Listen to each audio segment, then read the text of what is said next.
Go. Okay, welcome. Hello, my name is Deidre Swartz. I work at Jeppesen, a Boeing company, and I'm honored to be here today. We at Jeppesen have been proud partners with World Trade Center Denver for decades and really support the mission of World Trade Day, and it advances Denver as a global hub for business. For more than 80 years, Jeppesen has made it possible for pilots, passengers, and cargo to arrive safely and efficiently at their destinations around the world. Today, we are part of the Boeing company, and we build on that heritage by offering an ever-expanding array of products, services, and software. Because aviation is a global industry, we do business in almost every country, 227 countries and territories. And so the mission of World Trade Center is one that aligns with our business interests and needs. And it is a privilege to join you for today's session and introduce our next and final speaker. I will be introducing the Honorable Ambassador Daniel Mulhall.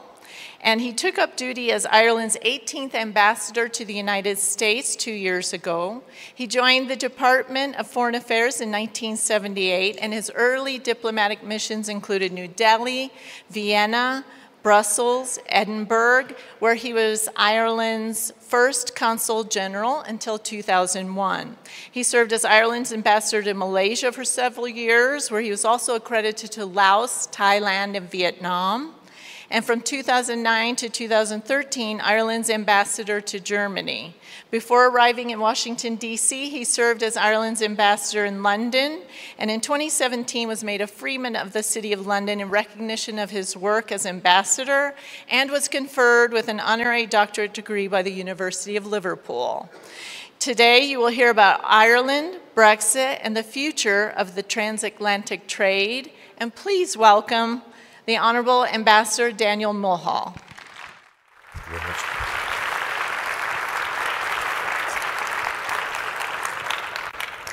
Thank you.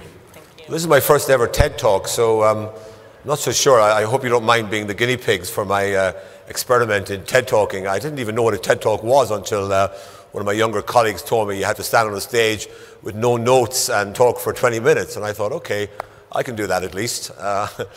I've been talking for Ireland now for 40 years all over the world, so it's great to be in Denver today and to be here at this conference. And I'm going to talk about Ireland, Brexit, and the future of transatlantic trade.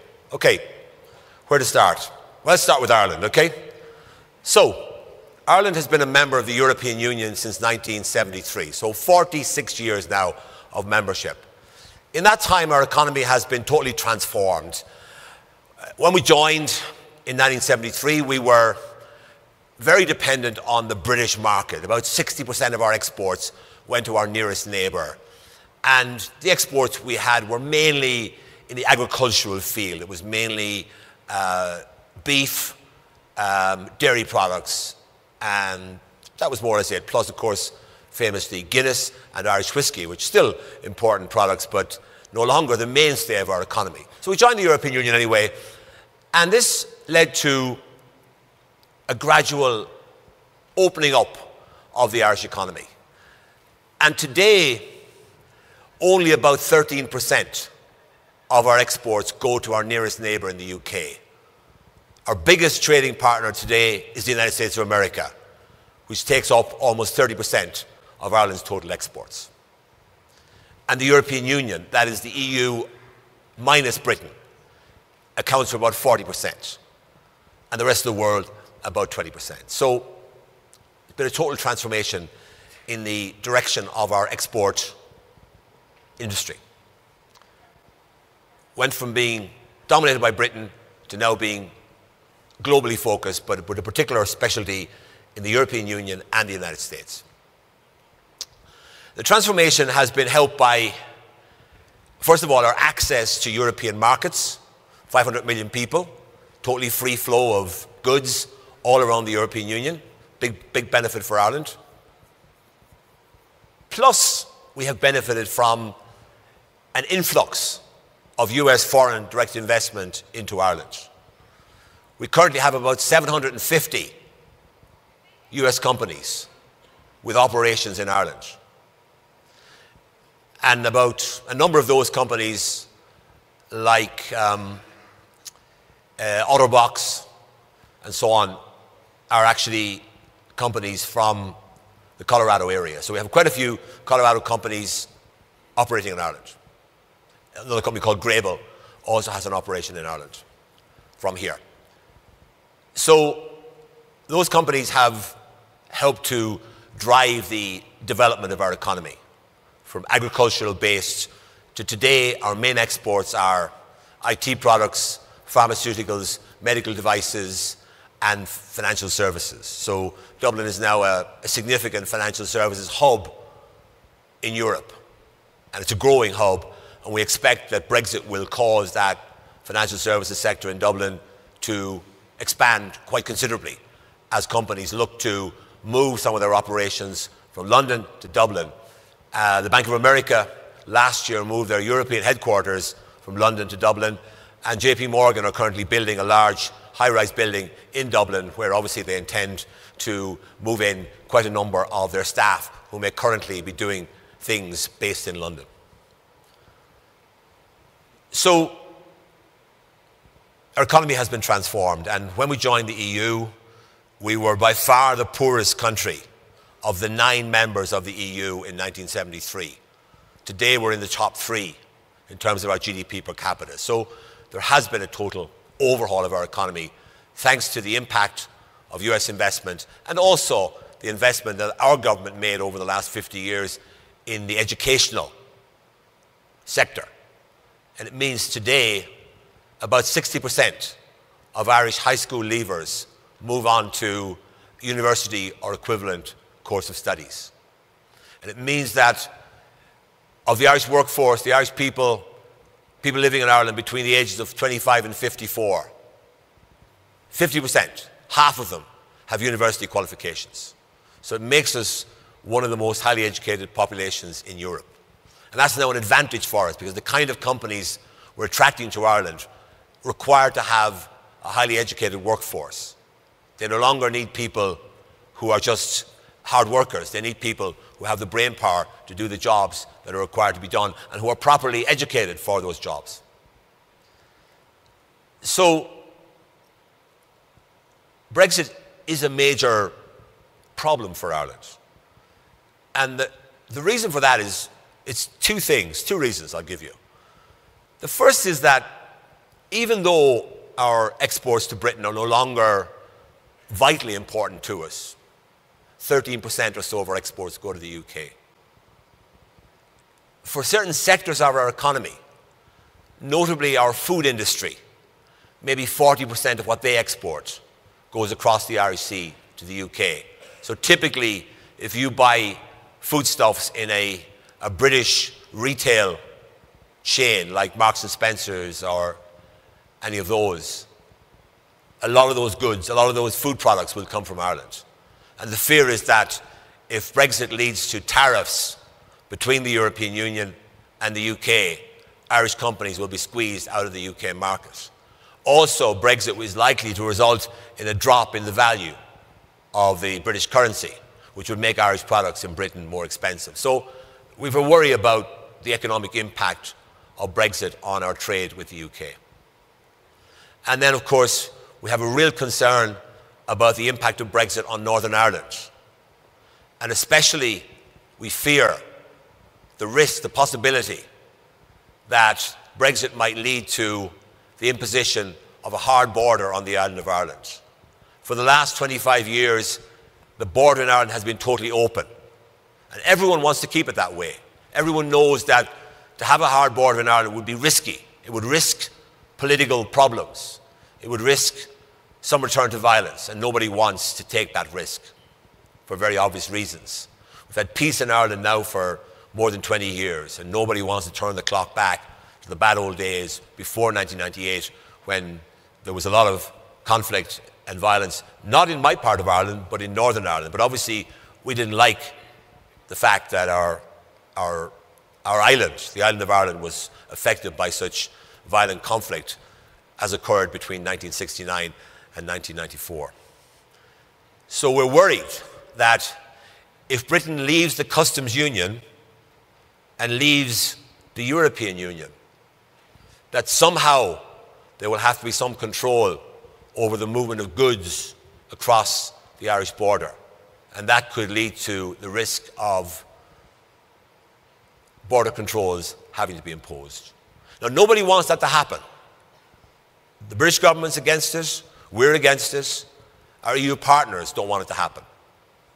But the problem is, if you have an island like Ireland and two different customs zones, the European Customs Union and a customs union between Northern Ireland and Britain, that will mean that over time, tariffs and customs duties will differ north and south of the border, and that, of course, will give an incentive for people to move goods across that border to avoid higher tariffs on one part or other of the island. And that's a risk. And in order to avoid that risk, we want to make sure that Britain agrees to have, to make a legal commitment to the European Union and to Ireland. But whatever happens in the future, there will never be a hard border on the island of Ireland. The British government is willing to make that commitment, but so far the British Parliament hasn't been willing to go along with that. Not because they want to see a hard border on the island of Ireland, but because they believe that other ways can be found of preventing a hard border. Our view is that, yes, if other ways can be found, that's great. But if they can't be found, we want to guarantee that whatever happens, there cannot be a hard border on the island of Ireland. So currently, there's a standoff between the different parties in Britain and between Britain and the European Union. And the next deadline for Brexit is the end of October of this year.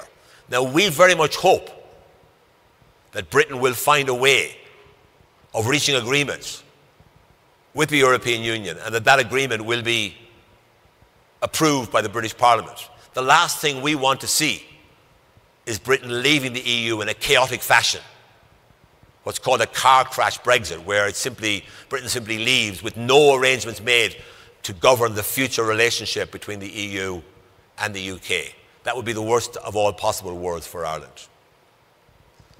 So there will be some upside for Ireland from Britain's departure from the European Union. Overall, we expect that Brexit will be negative for Ireland, but there will be some upside. And the major upside will be that Ireland, after Brexit, will be the only English-speaking country in the European Union.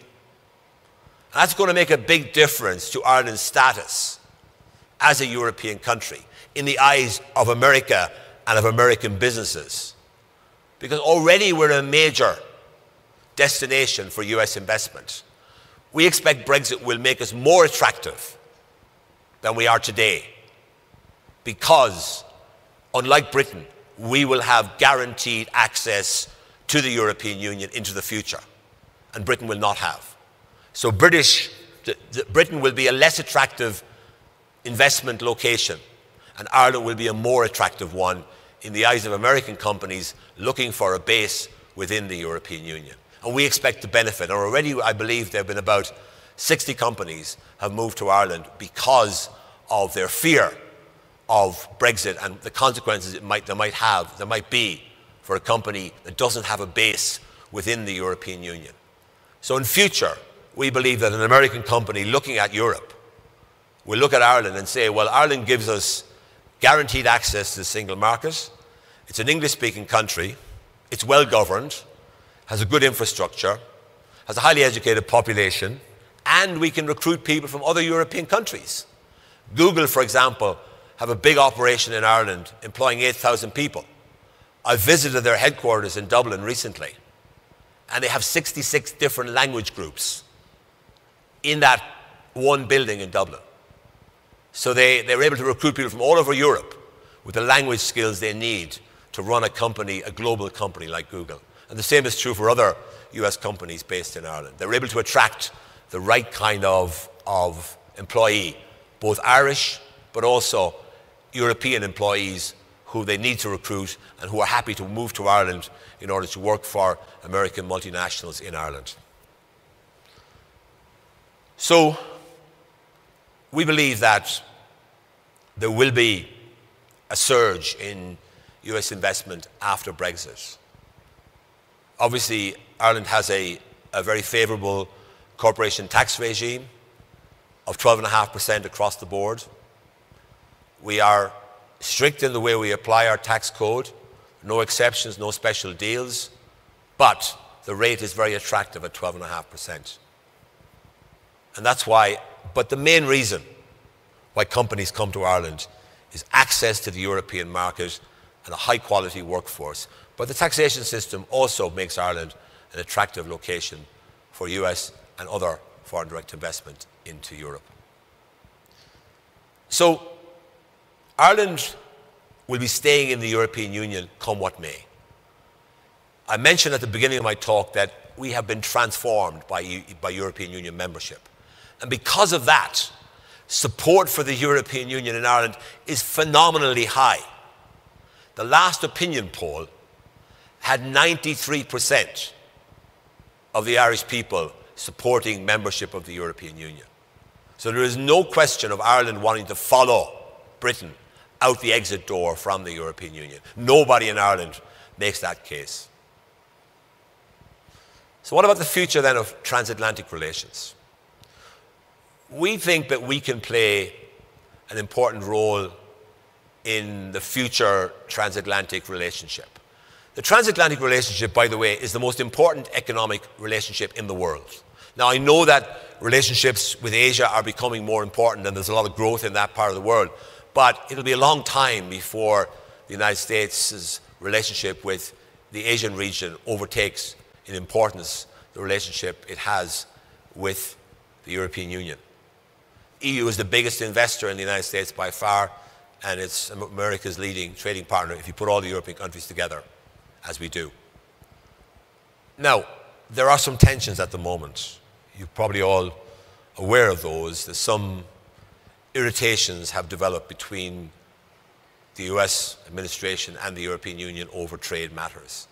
And last year, it looked like we were headed for some kind of trade war. But in July of last year, President Trump met President Juncker, the President of the European Commission, and they agreed to set up a new negotiation process to discuss a number of trade issues that hopefully can be resolved in the months ahead to avoid a move towards retaliatory tariffs. Now, the risk is there that tariffs could become a feature of the relationship between the EU and the US.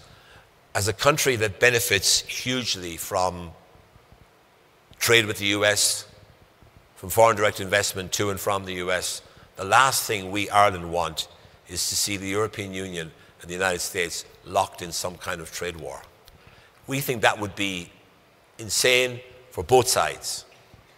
It would be a mutually damaging exercise which would go nowhere. The European Union and the United States have far more in common than ever could divide us. The things that we currently are talking about are relatively marginal in terms of the overall importance of the relationship between the United States and the European Union. These are small irritations. The big picture is one where the EU and the US have so much in common that we should never be pulled apart. It's very important in the coming months that these negotiations, as they reach a conclusion, hopefully in the coming period, will reach a solution that will enable Europe and the US to go back to normal business of developing the unique relationship that we have that has developed between us. Now, the European Union often confuses Americans because when you hear union, you think about the union of the states of these United States of America.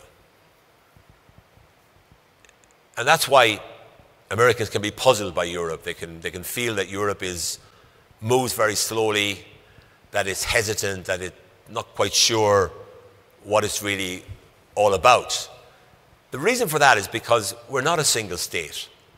We are a union of 28 separate nations, each with our own history, culture, language, tradition, business culture, you name it. So the European Union is the collective will of those 28 countries, 27 after the UK leaves. And it's difficult to reach agreements. We don't have a strong central executive in the way that the United States has.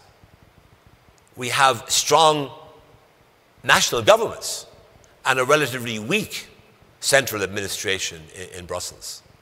And the best way to illustrate that is to ask the question, what's the size of the European Union budget compared with the European Union's gross domestic product? Now, for most countries, like the United States, the annual budget makes up about 30%, 40%, in some cases in Europe, 50% of GDP. In the European Union, guess what the figure is? Less than 1%. So the European Union doesn't do any of the things that cost governments money all over the world. Social welfare is done by national governments. Education is paid for by national governments. We have free education in Ireland, for example. There's no fees at second or third level for any student. Defence is looked after nationally.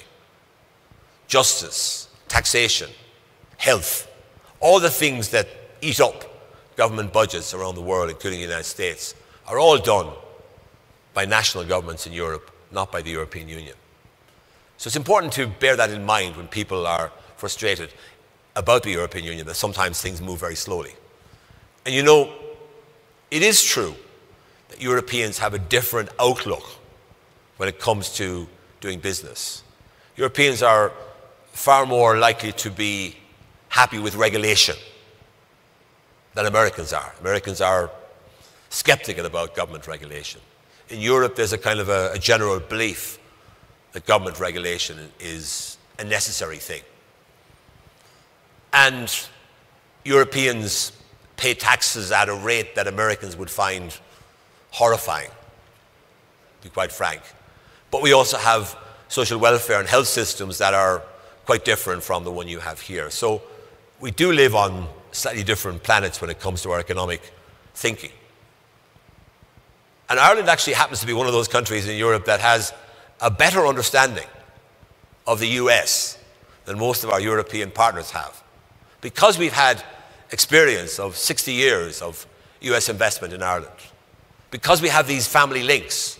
Because every year, last year, 2 million Americans came to Ireland as tourists. Imagine that.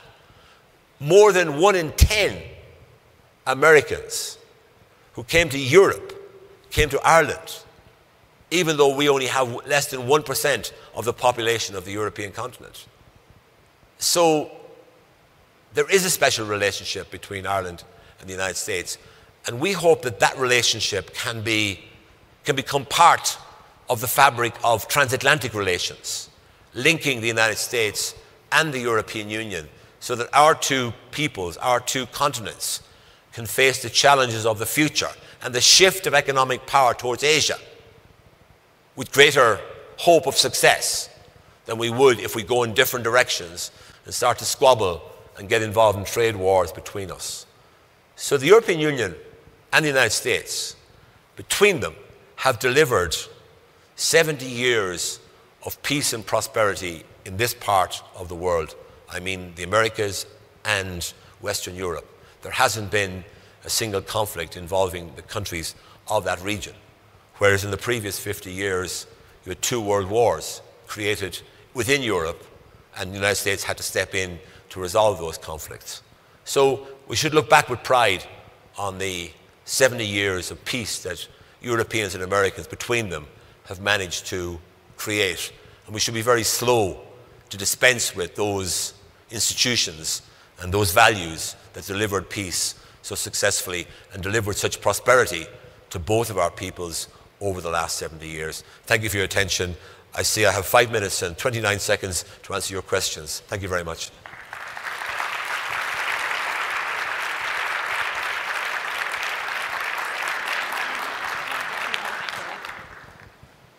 Thank you. Take your questions. What questions do you have for the Ambassador? Yes. Can't hear you. Can't hear. Can you stand up?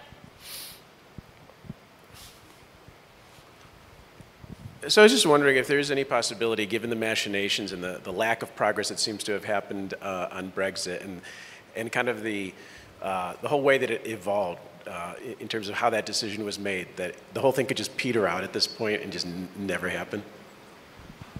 Well, I think from an Irish point of view, we'd be happy if that were to be the case, because we don't want it to happen. We never want it to happen. Even though we will benefit from it in some ways, we prefer things to stay as they are today because we have a good relationship with our nearest neighbour. Northern Ireland's at peace, and we wouldn't have to face the challenges of what to do about the border and how to protect our trading interests in the UK. And clearly, people did vote for Brexit on the basis of certain propositions that have turned out to be untrue and illusory. But it's not for anyone other than British people to decide whether they want to revisit that debate. I mean, the illusions that I think were most powerful were the illusions that leaving the EU would be straightforward and simple. Well, 3 years later, I think most people know that's not the case. Another illusion is that there's a free trade nirvana out there that will replace all the trade, the 40% of Britain's trade that goes to the European Union. That'll be replaced by all these free trade agreements. Speaker Pelosi was in Dublin recently, and she made the point that if Brexit leads to a hard border on the island of Ireland and damage to the peace process, no US-UK agreement will make its way through Congress. So these illusions have been shattered, but unfortunately people are still clinging on to their belief that somehow Brexit is a good thing when all the evidence is to the contrary. And if you ask, I mean, I recently saw a letter jointly written by the head of the Confederation of British Industry, the employers' organisation, and the head of the Congress of Trade Unions, both of them saying, this is a bad idea. We have to be careful not to damage the British economy by a haphazard and chaotic departure from the European Union. So my hope is that Britain will arrive at a situation where, if it leaves the EU, it will leave in an orderly fashion with good relationships with its neighbours for the future, for the benefit of Europe and of Britain. Thank you. Other questions?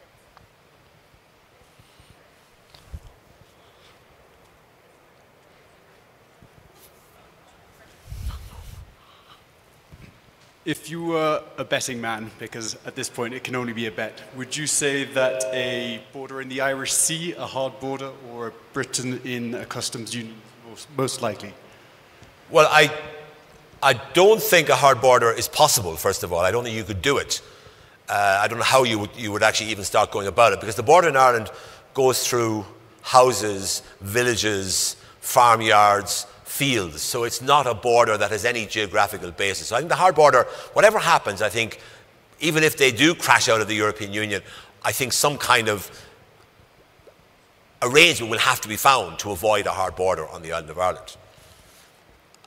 I don't think there'll ever be a hard border in the Irish Sea, but I don't think one is necessary. I think one could imagine a border in the Irish Sea which was not a border, but simply involved a monitoring of traffic across the Irish Sea to ensure that British companies are not using Northern Ireland as a route into the European single market to avoid paying duties or to avoid regulation that might be required for access to the European single market. So I think that's the problem.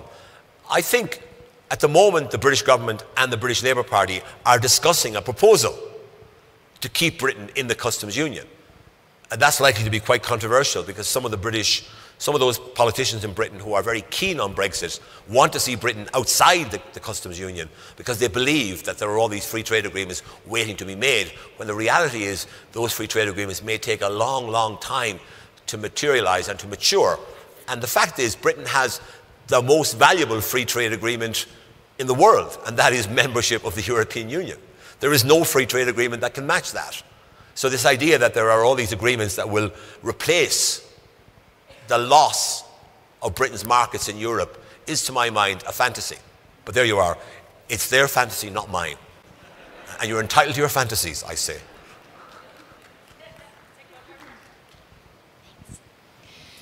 Given some of these concerns about Brexit and what the ramifications might be for Northern Ireland, coupled with, and perhaps unrelated, I suppose, coincidental, the recent sort of ascendancy of Sinn Féin, in your assessment, is there growing support for reunification? Well, the first thing I say about that is that unification by peaceful means is a perfectly legitimate political aspiration. And the Good Friday Peace Agreement contains within it a provision for a referendum on Irish unity at some time in the future when there's evidence that there's a majority in favour of unity in Northern Ireland, and that both governments, the British and Irish governments, would accept the result of that referendum and would make unity happen. Right? So that's the background. Say, 3 or 4 years ago, the support for Irish unity was relatively low in Northern Ireland because a lot of people said, I'd like it, but we're members of the European Union together with our fellow Irishmen south of the border, and we're, you know, we have all the advantages, so why would we cause trouble by raising the issue of a united Ireland? Maybe we should just let things pan out, and slowly over time things may change. But people weren't pushing for a united Ireland. I think Brexit has maybe changed the minds of quite a few people in Northern Ireland, particularly those who are of a nationalist identity but were previously willing to go along with staying in the UK, provided they had these strong links with the rest of Ireland. Brexit clearly cuts across that, and it will separate Northern Ireland a bit more from the rest of Ireland. And for a lot of Irish people, a lot of people in Northern Ireland, a lot of nationalists in Northern Ireland, that's not a good thing. However, I still don't believe that it makes sense to have a referendum on Irish unity in the coming years, because there isn't evidence of a majority support for a united Ireland in Northern Ireland at this stage. But Brexit clearly has made a difference, and if Brexit were to go badly wrong for Northern Ireland, you could imagine more and more people wanting to consider the possibility of a united Ireland as an alternative to the current arrangement. So I think it all depends on how Brexit goes.